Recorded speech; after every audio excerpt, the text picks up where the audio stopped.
नमस्कार दोस्तों, मेरा नाम प्रियम त्यागी एडवोकेट। और आज हम बात करते हैं किडनैपिंग के बारे में। किडनैपिंग क्या है, किडनैपिंग कितने प्रकार की होती है और किडनैपिंग करने के पीछे क्या क्या उद्देश्य हो सकते हैं, क्या क्या पर्पज होते हैं।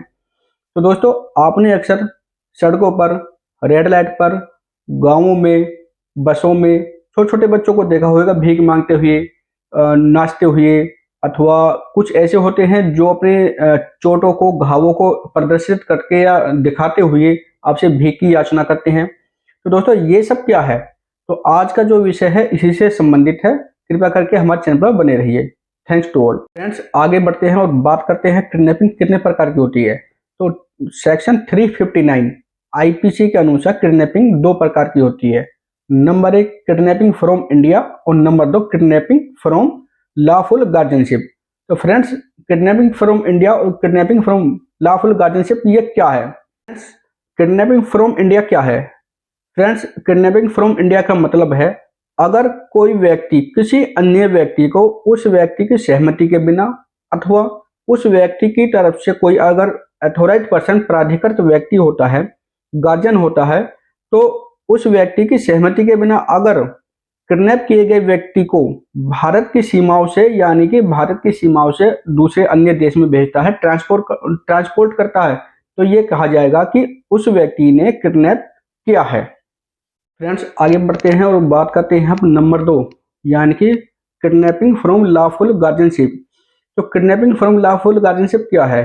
दोस्तों, जब भी कोई किसी ऐसे माइनर को, माइनर यानी नाबालिग, जिसकी उम्र अगर मेल है तो 16 वर्ष से कम और अगर फीमेल है तो 18 वर्ष से कम, जो किसी की गार्जियनशिप में हो, और अथवा कोई ऐसा व्यक्ति जो अनसाउंड माइंड, यानी कि जिसकी दिमागी जो स्थिति है वो ठीक ना हो, उस गार्जियन की सहमति के बिना, यानी कि विदाउट कंसेंट ऑफ गार्जियन के उन माइनर को अथवा अनसाउंड पर्सन जिसकी दिमागी स्थिति ठीक ना हो को ले जाता है या बहकाकर कहीं ले जाता है, तो ये कहा जाएगा कि उसने विधिपूर्ण संरक्षिता यानी कि किडनैपिंग फ्रॉम लॉफुल गार्जियनशिप किया है। फ्रेंड्स, अब बात करते हैं हम पनिशमेंट फॉर किडनैपिंग, यानी किडनैपिंग के लिए कितनी सजा है।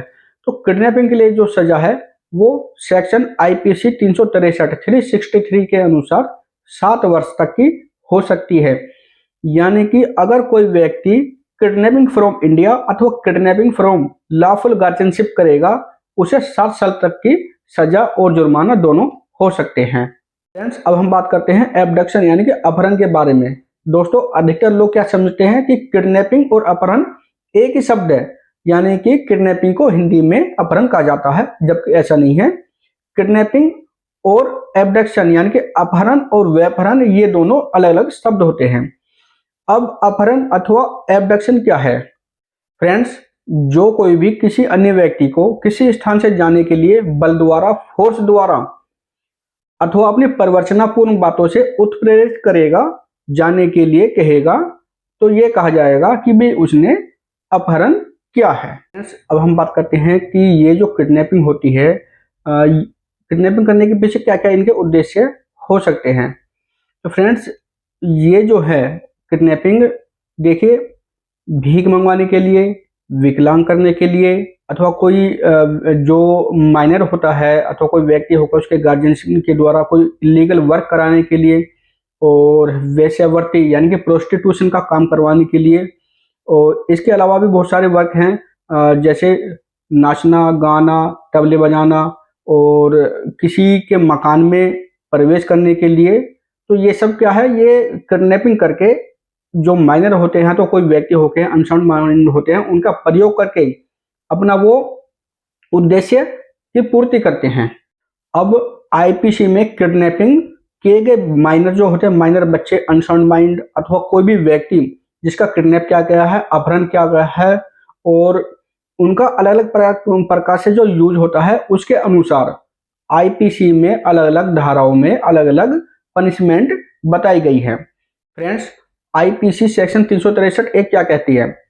आईपीसी सेक्शन 363 ए के अनुसार अगर कोई व्यक्ति किसी ऐसे माइनर, अगर मेल है तो 16 वर्ष से कम और अगर फीमेल है तो 18 वर्ष से कम, ऐसे माइनर का अपहरण, व्यपहरण इसलिए करेगा ताकि वह उस बच्चे से, उस नाबालिग से भीख मंगवा सके वो भीख मंगवाने के लिए कहीं नियोजित एम्प्लॉयड कर सके अथवा उसका प्रयोग कर सके, तो उसे 10 वर्ष तक की कारावास और जुर्माना अथवा दोनों हो सकते हैं।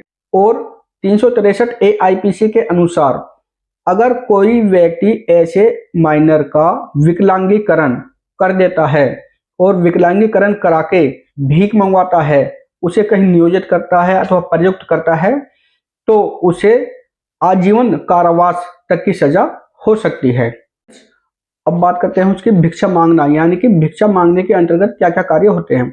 देखिए, भिक्षा प्राप्त करने के बहाने किसी पब्लिक प्लेस में भीख मांगना अथवा भीख मांगने के बहाने से नाचना, गाना, करतब दिखाना और चीजें बेचना, इसके अलावा भाग्य बताना और भीख मांगने के प्रयोजन से किसी प्राइवेट प्रेशर में एंट्री करना और भीख मांगने के लिए ही अपना अथवा दूसरे व्यक्ति का, किसी बच्चे का, किसी जीव जंतु का घाव, चोट, मोच, बीमारी प्रदर्शित करना। इसके अलावा छोटे छोटे बच्चे, दूध मुहे बच्चों को दिखाकर भिक्षा की प्राप्ति, इन सब के अंतर्गत, भिक्षा प्राप्त करने के अंतर्गत ये सारे कार्य आते हैं। फ्रेंड्स, अब हम बात करते हैं 364 IPC सेक्शन की। तो IPC सेक्शन 364 क्या कहती है? इसके अनुसार अगर कोई व्यक्ति किसी भी व्यक्ति का अपहरण अथवा व्यपहरण, किडनैपिंग और एब्डक्शन, हत्या करने के लिए करेगा, तो उसे 364 IPC के अनुसार लाइफ टाइम इम्प्रिजमेंट प्लस जुर्माना और इम्प्रिजमेंट जो 10 वर्ष तक यानी 10 वर्ष से कम नहीं होएगी, ये दोनों हो सकते हैं। फ्रेंड्स, अब हम बात करते हैं 364 AIPC। 364 AIPC क्या कहती है? इसके अनुसार अगर कोई व्यक्ति मुक्ति धन यानी कि रैंसम, फ्रेंड्स आपने सुना होगा फिल्मों में, सावधान इंडिया में, क्राइम पेट्रोल में और किसी भी टीवी चैनल पर अथवा अखबार में कि भाई फिरौती की मांग की गई या रैंसम कॉल की गई फिरौती के लिए। तो ये क्या है? अगर कोई व्यक्ति किसी भी व्यक्ति का अपहरण, रैंसम यानी कि मुक्ति धन, फिरौती लेने के लिए करेगा, अपहरण अथवा एब्डक्शन करेगा और इसकी मांग सरकार से अथवा किडनैप किए गए व्यक्ति के गार्जियन से करेगा, अथवा रैंसम यानी कि मुक्ति धन लेने के लिए उस व्यक्ति को चोट पहुंचाएगा अथवा उसकी मृत्यु कारित करेगा या उसकी जान खतरे में डालेगा, तो उसके लिए उसे मृत्यु यानी कि डेथ अथवा लाइफ टाइम इम्प्रिजमेंट, आजीवन कारावास की सजा हो सकती है अथवा दोनों हो सकते हैं। फ्रेंड्स, अब बात करते हैं IPC सेक्शन 366 की। तो 366 क्या कहती है? इसके अनुसार अगर कोई व्यक्ति किसी महिला का अपहरण अथवा व्यपहरण, एब्डक्शन और किडनैपिंग उस महिला से शादी करने के लिए अथवा उस महिला को किसी अन्य व्यक्ति से शादी करवाने के लिए या फिजिकल रिलेशनशिप बनाने के लिए विवश करेगा, उसे डराएगा, धमकाएगा अथवा किसी भी तरीके से उत्प्रेरित करेगा, तो उसे 10 वर्ष तक की सजा हो सकती है। फ्रेंड्स, आज के लिए सिर्फ इतना ही। और आपको हमारी लीगल जानकारी कैसे लगी, ऐसी ही जानकारी के लिए हमारे चैनल को लाइक, सब्सक्राइब जरूर करिए। और जो भी आज जानकारी अगर आपको किसी प्रकार की चाहिए तो हमें कमेंट बॉक्स में जरूर बताइएगा। धन्यवाद।